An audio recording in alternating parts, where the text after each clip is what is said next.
Je voudrais tout d'abord vous faire partager une conviction de femme. Je m'excuse de le faire devant cette assemblée presque exclusivement composée d'hommes. Aucune femme ne recourt de gaieté de cœur à l'avortement. Il suffit d'écouter les femmes. C'était il y a 44 ans. Simone Veil, ministre de la Santé, s'exprime à l'Assemblée. Elle vient défendre son projet de loi de réforme de législation de l'avortement. Quelques semaines plus tard, le 17 janvier 1975, la loi qui dépénalise l'avortement est adoptée. Mais alors, qu'en est-il du reste de l'Europe ? Si l'IVG est autorisée dans la majorité des pays de l'Union, certains l'autorisent sous conditions. En Pologne, par exemple, l'avortement est permis uniquement en cas de viol, d'inceste et de malformation fœtale grave. Cependant, un projet de loi est en cours d'examen pour l'interdire en cas de malformation du fœtus. Selon les autorités, 700 interruptions volontaires de grossesse seraient pratiquées chaque année. Le nombre annuel d'IVG illégales serait de 100 000 selon les organisations militantes. En Irlande, l'avortement était interdit jusqu'à récemment.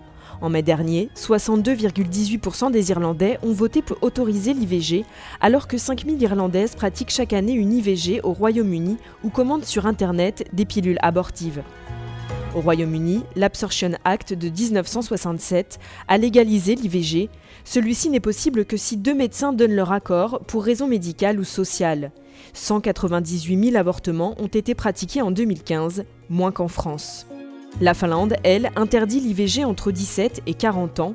Et après 40 ans, les femmes peuvent se faire avorter à condition d'avoir déjà eu 4 enfants ou si elles présentent des difficultés économiques, sociales ou de santé. Au Portugal, il est autorisé sans aucun remboursement.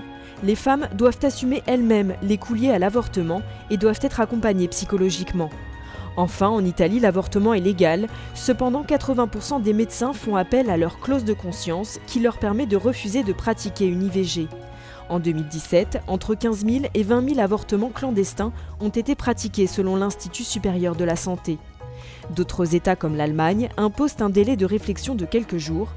Un seul pays en Europe interdit totalement l'avortement, il s'agit de Malte. Une femme ayant eu recours à une IVG, tout comme le médecin l'ayant pratiquée, risque de la prison ferme.